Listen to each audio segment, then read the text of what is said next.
When. Hi, I'm Prince in the Revolution, the bottom feeder of indie rock. Hello. So, generally speaking, I tend to abhor the idea of ranking in art.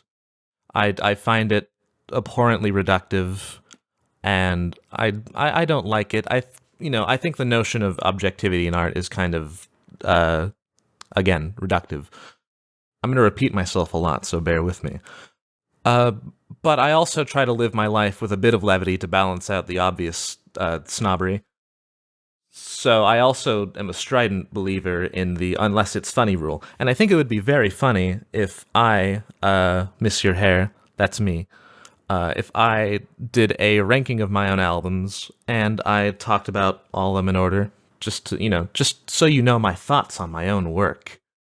So we're here on Tier Maker, which is a popular website where people do this sort of thing all the time, and I have compiled a list. I've made a list, and we're going to rank all my albums in order, and we'll see where they land. So we're going to start, without further ado, with the first thing that I ever put out, Strange Sounds That Somewhat Resemble Music, in 2019. It's floating around here. I started taking music seriously in 2018. I didn't really have the means to do so until then.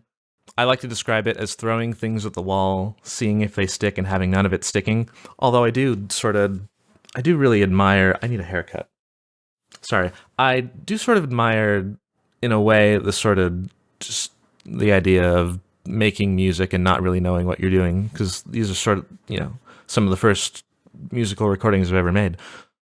So in that regard, I don't think it's very good, but you may have a different opinion. I'm going to put it in solid strange sounds.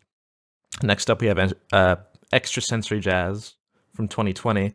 I was listening to a lot of I got really into prog rock in high school, which might explain a few things about me.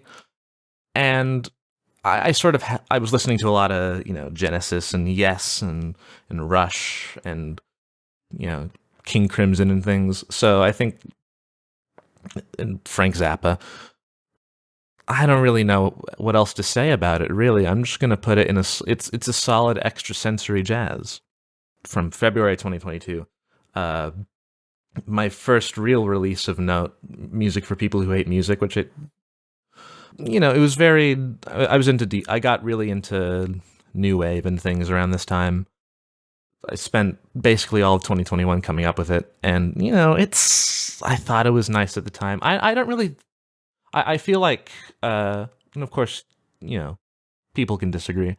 I feel like the song "My Other Car Is a Fairlight" in particular was a bit of a misstep, because right after that. Hi, Match Cut. I'm editing. Take note here on how I say "because" and then I proceed not to explain anything. That's good. That's staying in the video.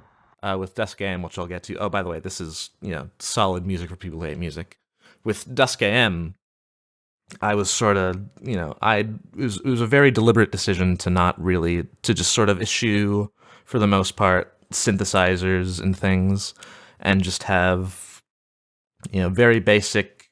We have Casio piano and organ and bass and drums and things. So it was a very very deliberate step in the opposite direction of music for people who hate music.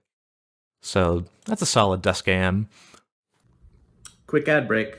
This video is sponsored by myself, by my 7-inch, and also by Calorie Mate and Spamton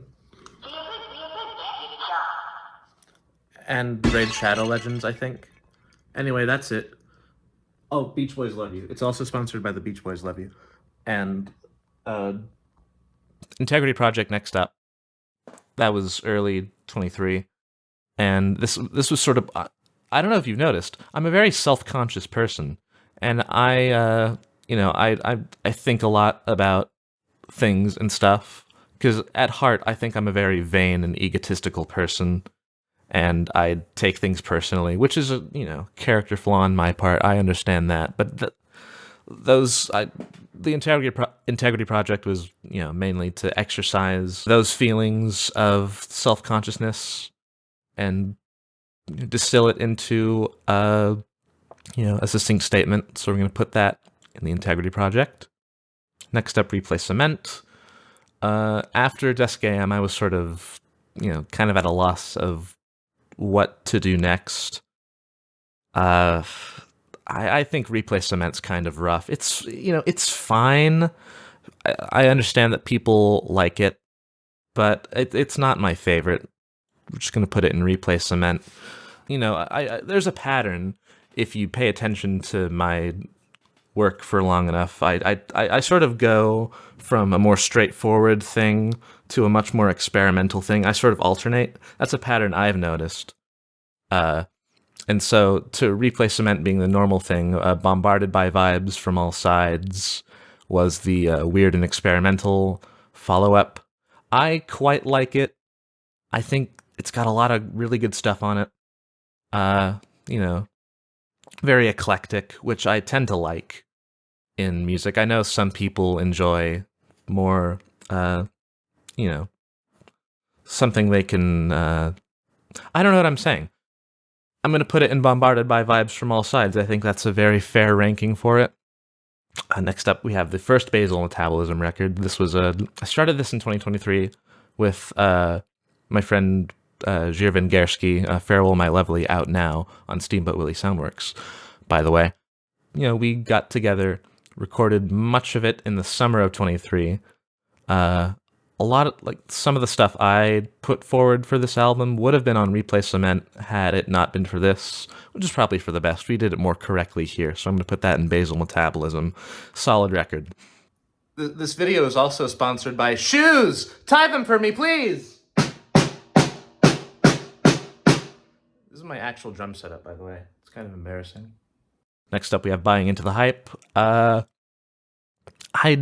really took my time with this record because my big problem with Replace Cement was that it didn't take long to make, only 3 months or so, and I think the quality was kind of shoddy. So I wanted to do a pop album in the sort of same vein as Replace Cement, but do it more betterer. And I think I achieved it. I sort of describe it as, I stole this from John Flansburgh, They Might Be Giants, the Beatles with weird lyrics. Basically what it is. So, maybe I was trying a bit too hard. I sort of came to that conclusion shortly after it was released, but, easy buying into the hype. Everything's great. I think it was the record I wanted to make when I was making Strange Sounds and Extra Sensory Jazz, but couldn't really.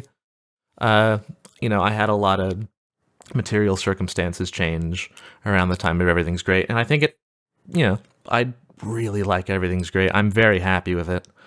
I deliberately wanted it to sound kind of bad, and it does. It sounds very human. I think whether or not you like that sort of thing's up to you. And so it was another record I made very quickly. But unlike Replace Cement, Everything's Great is good. Next up, I just put this out recently, Basal Metabolism's Gefälschte Musik. I thought it would be funny if I made a Deutsch-Amerikanische Freundschaft record, and that's what it is. We're going to put it in Basal Metabolism. Last but not least, certainly we have Emerson, Lake and Palmer's Love Beach. It's sort of a leftover from my prog days. What can you really say about it? It's not a particularly well-liked album. I think prog people, especially prog people who think of pop music as anathema, are really embarrassed by it. I think it's hilarious. I think a lot of the music is very good. I think it gets really boring on side 2, but side 1 is really, really funny. And I've loved it for years, and I still love it. We're going to put it in Everything's Great. So that is my official ranking of Monsieur Herr albums. If you disagree, you're wrong, because I made them and I'm right. The only way you can get me to change my mind is if you kill me. Please don't kill me. Thank you. What else can I say? We live in a society. Everything's great. That's what I can say. Everything's great. I've been the bottom feeder of indie rock. What am I doing? I just remembered I should probably do like a YouTube thumbnail face for this.